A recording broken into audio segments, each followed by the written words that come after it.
Sistema de freio de locomotivas. Esse é interessante. Nos primórdios das ferrovias, somente a locomotiva possuía capacidade de frear. Os vagões, não. Eles eram apenas escorados pelo freio da locomotiva. No início, esse freio na locomotiva não era nada mais, nada menos do que uma sapata, uma tamanca de madeira que era pressionada, contra a roda da locomotiva através de uma alavanca, aumentava essa pressão, que promovia aí um atrito e, consequentemente, chegava a parar a locomotiva e, consequentemente, os carros que ela estivesse arrastando junto. Em 1834, George Stephenson, o criador da locomotiva a vapor, desenvolveu um sistema de freio a vapor para as locomotivas. Esse sistema de freio a vapor, ele utilizava um compressor funcionando através da base de vapor, que também fazia, através de liberação de pressão, a pressurização em um cilindro de freio que atuava também nas rodas da locomotiva apenas. Lá nos anos de 1840, as ferrovias passaram a utilizar uma equipe no trem, e essa equipe era chamada de guarda-freios, que fazia o papel de frear o trem quando o maquinista apitava de uma determinada maneira, tinha lá o seu código, cada equipe tinha o seu código, e, consequentemente, esse pessoal saía por cima dos vagões para fazer a aplicação do freio manual. Vocês devem lembrar do desenho do Pica-Pau, que tem um bandido que vai roubar ouro que estão sendo transportados nos vagões e os freios manuais ficam em cima dos vagões. Esse era o sistema utilizado depois de 1840, sistema de guarda-freios. Em 1860, Nemia-Rod criou um sistema de freio a vácuo, e esse sistema de freio a vácuo atuava nos vagões. E aí melhorou a condição de frenagem dos vagões. Infelizmente, ele não funcionava bem em grandes altitudes e também não podia ter muitos vagões, porque ele perdia a eficiência. Então, pessoal, George Westinghouse, em 1869, teve uma ideia brilhante quando ele viu a extração, a perfuração em uma mina de diamante na África do Sul, e ele viu utilizando o ar comprimido promovido por um compressor a vapor, e ele jogava ar no cilindro de freio, no encanamento geral, esse ar pressurizava todos os cilindros de freio dos vagões, consequentemente, promovia uma parada em trens cada vez maiores, né? Então, aumentava-se o tamanho do reservatório, do compressor, mas tinha um problema. Se houvesse um rompimento, um desengate de vagões, o ar que estava presente no sistema de freio através do encanamento geral ia para a atmosfera e você ficava sem freios. Então, em 1872, George Westinghouse fez um upgrade no sistema e desenvolveu um sistema chamado Sistema de Freio a Ar Automático Simples, aonde ele precisaria de uma válvula tríplice no vagão, que tinha a função de promover 3 funções: carregar, aplicar e aliviar. Por isso, válvula tríplice. Então, essa válvula ela é independente. Ela começou a fazer o seu trabalho promovendo, trabalhando através do desequilíbrio. Mas vamos voltar para o sistema de freio da locomotiva, que iremos falar do sistema de freio do vagão no finalzinho. Então, as técnicas de frenagem ferroviária foram sendo desenvolvidas a partir de 1872, quando George Westinghouse introduziu na locomotiva o sistema de freio. Primeiro foi o sistema 6SL, que fazia esse papel trabalhando com o sistema de freio a ar automático simples. Então, era basicamente um sistema muito barulhento que fazia a redução de pressão no encanamento geral. Esse sistema tinha posições diferentes das posições existentes hoje. Era, ver se eu me lembro de todas aqui agora, era o sistema chamado de marcha ou alívio, depois de posição de serviço, porque tinha uma posição anterior aqui que foi isolada, que era a posição de manter. Depois, a posição de serviço. Não, antes da posição de serviço, tinha a posição de recobrimento. Recobrimento, serviço e emergência. Então, era marcha ou alívio, manter, recobrimento, serviço e emergência. Ok? Basicamente eram essas.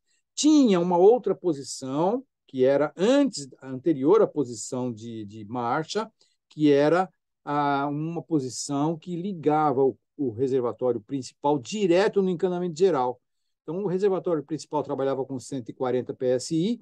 Então, quando você ligava o encanamento geral ao reservatório principal, você alimentava o encanamento geral com uma pressão muito maior. E aí você tinha que vigiar para que a pressão que fosse para o encanamento geral não fosse muito elevada, tinha que ser de, no máximo, 90 PSI na maioria das ferrovias.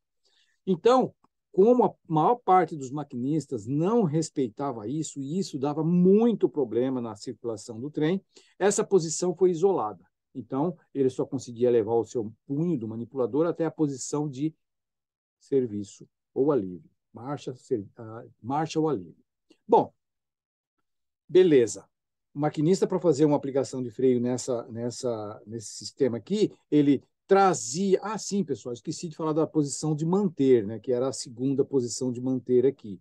A posição de manter fazia o seguinte papel: levava o freio... depois que o maquinista fazia a aplicação de freio, ele trazia o punho na posição de manter e promovia o alívio de freio de todos os vagões. O único que permanecia com o freio aplicado era a locomotiva.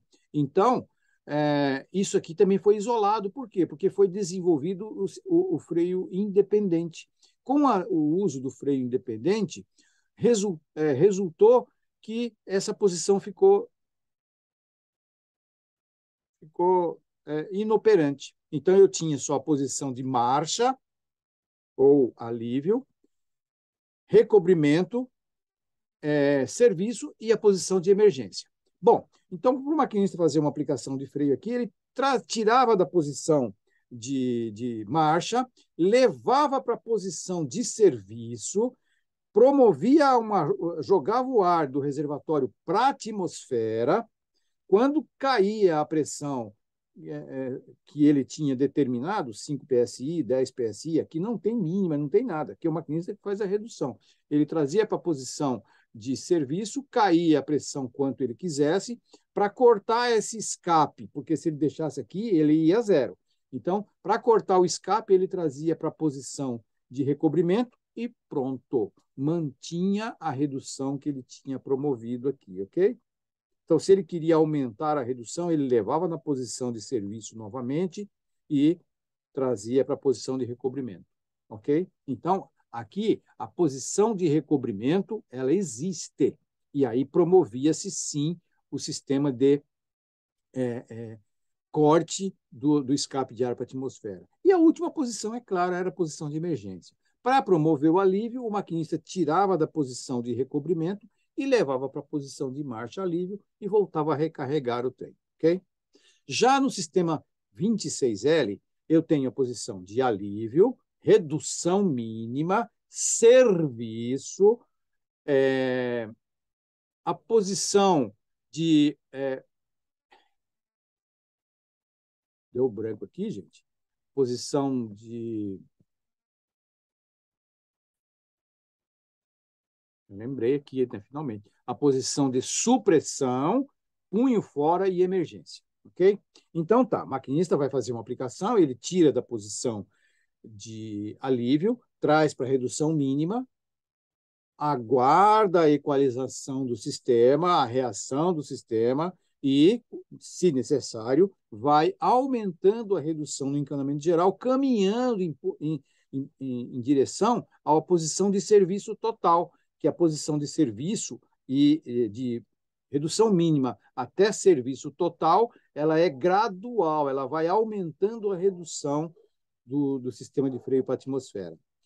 A posição de supressão, pessoal, bem do lado da posição de serviço total, ela serve para um pedido de desculpa do maquinista quando ele é penalizado pelo sistema de segurança da locomotiva. Então, para ele retirar do sistema de penalidade, tem que levar o punho na posição de supressão e aí ele libera e ele pode voltar a soltar o freio do trem.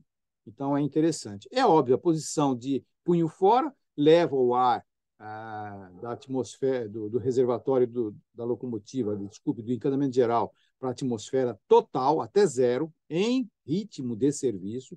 E a última posição é a posição de emergência. Né? Para o maquinista restabelecer o sistema, recarregar, ele leva para a posição de alívio ou marcha. Okay? Então, você pode ver que nesse modelo do 26L não existe o sistema, a posição de recobrimento. E o recobrimento ele é automático, ele ocorre em todas as posições que o maquinista colocar o punho no manipulador. Então, é muito errado você fazer recobrimento no sistema de freio 26L e também no sistema de freio CCB2.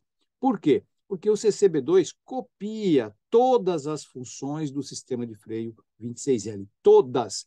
Tudo aquilo que o 26L faz, o sistema de freio eletrônico CCB2 copia igual.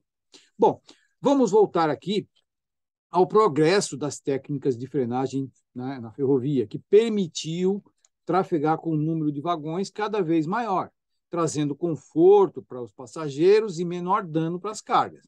Então, nós vamos falar a respeito do funcionamento de todos os sistemas de freio da locomotiva, 6, 26, CCB2, suas válvulas pneumáticas e módulos do sistema de freio eletrônico, de modo que você possa operá-lo, testá-lo, garantindo a confiabilidade e segurança operacional. As ferrovias entendem que é vital, importante que os envolvidos na operação ferroviária tenham pleno conhecimento do funcionamento desse sistema de freio e possam, assim, entender o funcionamento do sistema em um trem, seus pontos positivos, fragilidades, e agreguem esse aprendizado à sua rotina de trabalho normal aí. De uma forma geral, não importa o sistema de freio de uma locomotiva para um vagão. Lá no vagão, pessoal, como eu já mencionei em outros vídeos, o sistema funciona por desequilíbrio de pressão. E ele, para o vagão, para a válvula de controle do vagão, não importa qual é o modelo de freio que tem na locomotiva, desde que, é claro, ele promova, né, desequilíbrios. Desequilíbrio para menos, a válvula entende que é para frear. Desequilíbrio para mais, a válvula entende que é para aliviar o sistema de freio. Então, obviamente, deixa eu ver se eu falei certo aqui. Então, quando o desequilíbrio é para menos, promove a aplicação de freio. Quando o desequilíbrio é para mais, promove o alívio do sistema de freio. Então, pessoal, é essa condição de desequilíbrio que é o ponto frágil, é o calcanhar de Aquiles do sistema de freio ferroviário. Tá? Qualquer coisa, qualquer desequilíbrio de pressão que ocorra por vontade do maquinista ou não, se acontecer um problema no meio, uma válvula que for mexida, um vazamento que for retirado durante uma aplicação de freio ou durante a manutenção de uma aplicação de freio, vai promover um desequilíbrio para mais. E esse desequilíbrio para mais provoca o alívio indesejado dos freios de um trem. E esse é o maior perigo, não importando qual modelo de freio que você tenha na locomotiva. Entenderam? Então, por isso que todos nós temos que ter um excelente controle desse sistema. Com o sistema de freio não se brinca. Os acidentes graves que ocorreram, não só no Brasil, como no exterior, em todas as ferrovias foi por desconhecimento e desrespeito a essas normas simples de funcionamento do sistema de freio, ok? Então, muito cuidado. Eu acho que é por isso que eu digo que esse é um dos mais importantes treinamentos para as ferrovias, porque esses desequilíbrios de pressão podem ser evitados, podem ser evitados. E o maquinista, quando treinado adequadamente, vai ter consciência disso e trabalhar de uma maneira perfeita, promovendo segurança e confiabilidade no treino. Ou seja, domínio total do que ele está fazendo. Então, é importante, pessoal, que esse treinamento seja difundido e entendido por todos e praticado de maneira adequada.